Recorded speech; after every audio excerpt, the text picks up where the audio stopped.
Hello student, the topic of today's video is error and type of error. Type of error और error ये pharmaceutical analysis का एक important topic है। सबसे पहले हम जानेंगे एरर्स। एरर नॉर्मली अगर एरर का मतलब हम समझें तो गलती। हम कोई भी टास्क करें और जो हमारा एम है उसको पहुंचने से या उस रिज़ल्ट तक पहुंचने में जो कमी रह जाए या जो रिज़ल्ट डिविएट कर जाए अपने एक्चुअल रिज़ल्ट से, उसके पीछे कोई ना कोई हमारी मिस्टेक होती है, कोई ना कोई हमारी गलती होती है। That is called error. अगर हम एरर को डिफाइन करना चाहें तो एरर में be defined as any deviation from the actual limit और एक्चुअल रिज़ल्ट। अब इसमें एरर की बात करें हम कि कितने तरीके की होती है, तो टाइप ऑफ एरर में अगर हम ध्यान से देखेंगे तो बेसिकली जो टाइप ऑफ एरर है ये दो तरीके की होती है। Two main type of error can affect the accuracy और precision of a measured quantity. Accuracy and precision को हम लोग आगे डिस्कस करेंगे, जिसमें हम जानेंगे कि एक्यूरेसी और प्रिसीजन क्या होता है। फिलहाल एक्यूरेसी अगर हम जानना चाहें तो एक्यूरेसी माने एक्यूरेट रिजल्ट एंड प्रिसीजन माने होता है लगभग सम वाट रिजल्ट के क्लियर, रिजल्ट के क्लोज।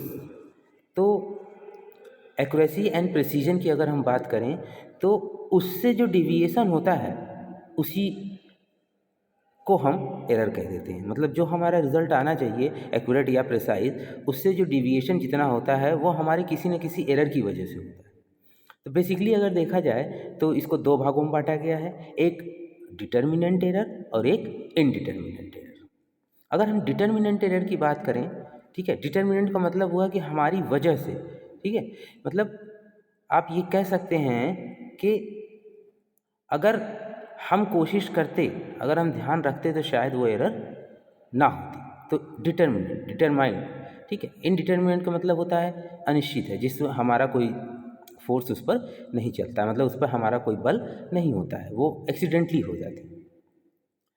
तो डिटर्मिनेंट एरर को अगर हम देखें तो determinant error are those that as the name implies are determinable and that presumably can be either avoided और करेक्टेड। कहने का मतलब है कि डिटर्मिनेंट एरर जो होती है वो कहीं ना कहीं से हम उसको सॉर्ट आउट कर सकते हैं, हम उसको ढूंढ सकते हैं और उसको सही कर सकते हैं। They may be constant as it the case of an uncalculated weight that is used in all weighing, or may be variable but of such nature that they can be accounted for any correction. The determinant error can be classified as instrumental error, operative error and error of methods.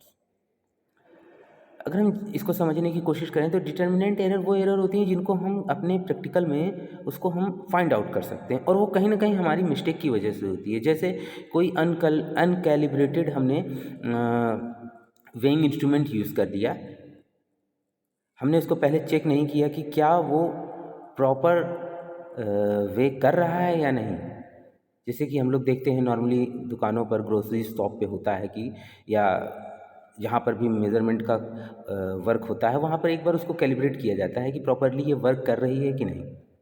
तो उसी तरीके से हमने कोई instrument जो वे करने के लिए था, मान लीजिए हमने उसको यूज़ नहीं किया, तो उस केस में अगर हम आगे वे करते रहेंगे तो हमारा जो रिज़ल्ट होगा वो ज़रूर गलत होगा।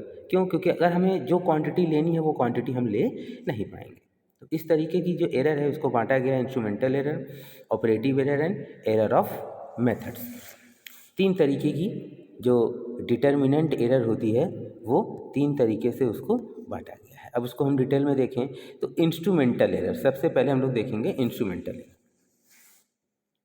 these errors are common to all instruments as each one has a limited accuracy.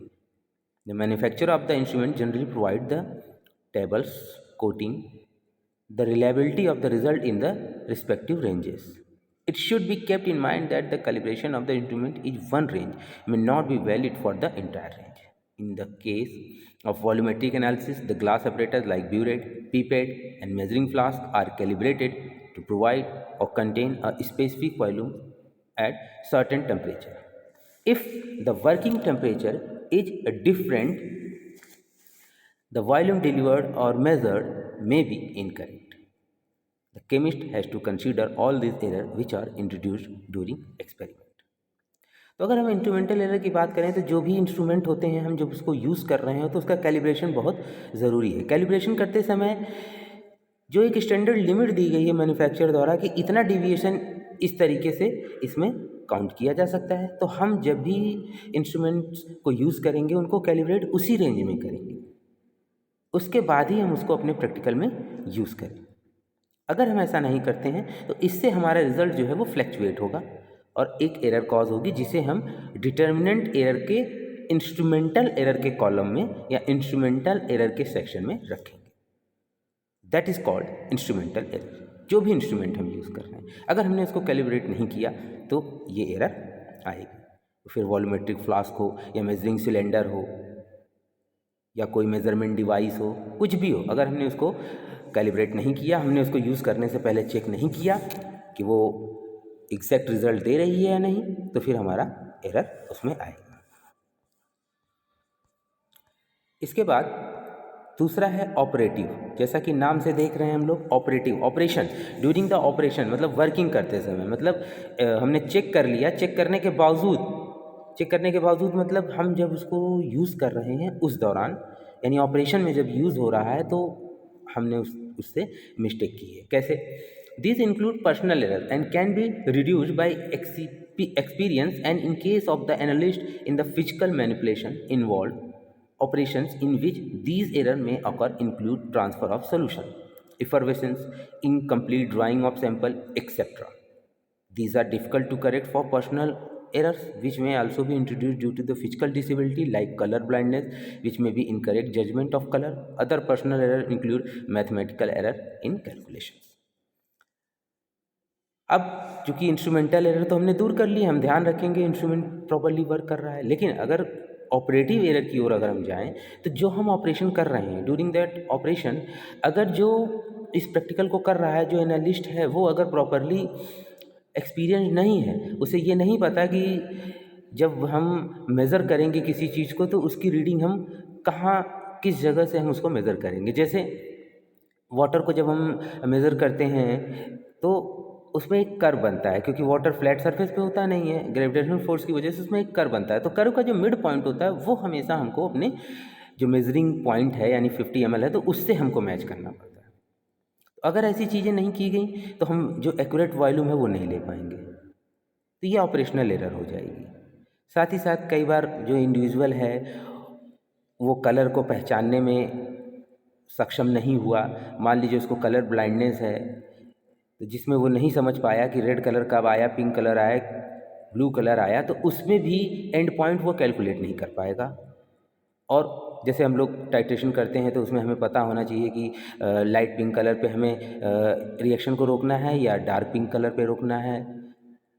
तो अगर हम उस पर फॉल्ट कर गए तो एरर आ जाएगी।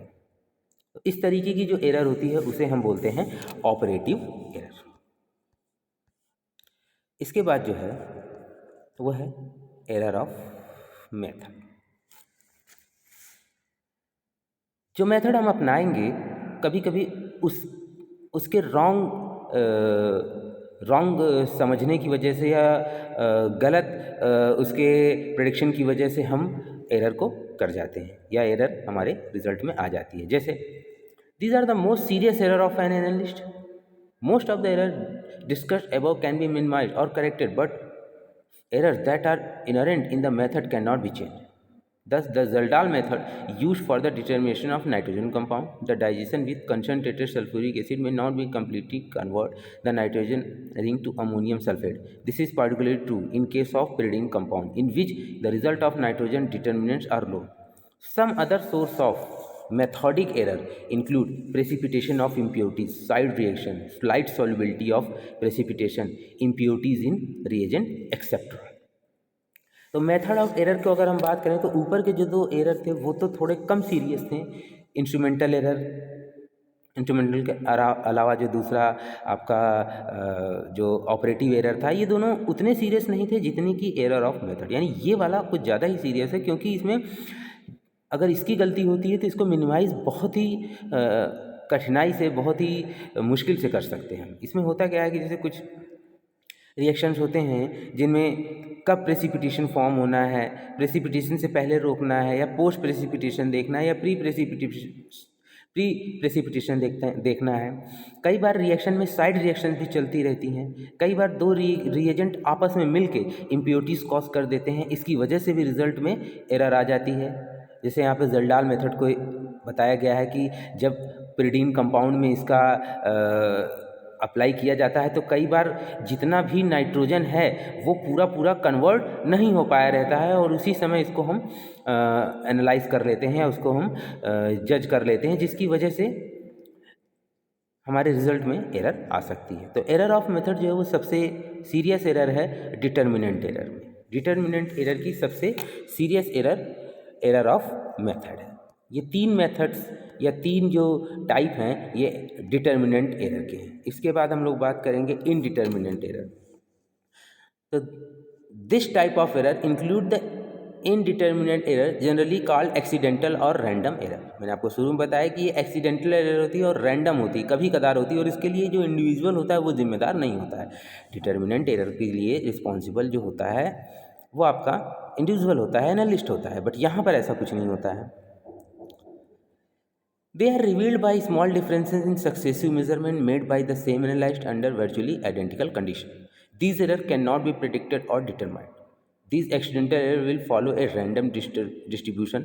Thus, a mathematical law of probability can be applied to arrive at the some conclusion regarding the most probability can be applied to arrive at some conclusion regarding the most probable series of measurement. To give a simple example, an analyst read incorrectly the instrument panel reading in pH meter or spectrophotometer.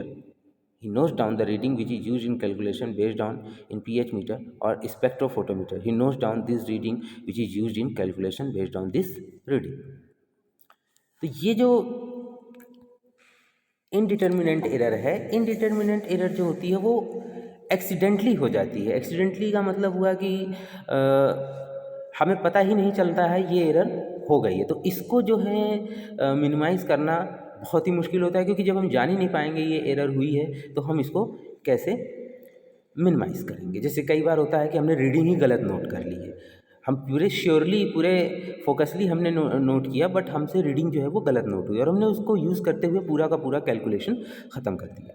तो जब हमने पूरा calculation ख़त्म कर दिया, result हमने ले आए, अब हमने कहाँ गलती की, कहाँ नोटिस हमको करना था, क्या लिमिट हमको लेके चलनी थी, जो इम्प्योरिटी या जो फ्लक्चुएट होनी थी वो लिमिट को, उसको हमने काउंट नहीं किया सही से। और जब इस तरीके के एरर आती हैं तो इसे हम इनडिटर्मिनेंट एरर कहते हैं। कई बार एक्सीडेंटल जो एरर होती हैं, जैसे अचानक से अर्थक्वेक आ जाए या किसी तरीके की जैसे बिजली चमकने की वजह से, या कोई एक्सीडेंटल एरर, या लैब में किसी तरीके से कोई एक्सीडेंट हो जाए, एक्सीडेंटल एरर, उस वजह से जो आ जाती है एरर, तो उसे हम कहते हैं इनडिटर्मिनेंट एरर। और ये रैंडम होती हैं, बहुत कम ही होती हैं, कभी कदार होती हैं, और इनको हम मैनिपुलेट नहीं कर सकते।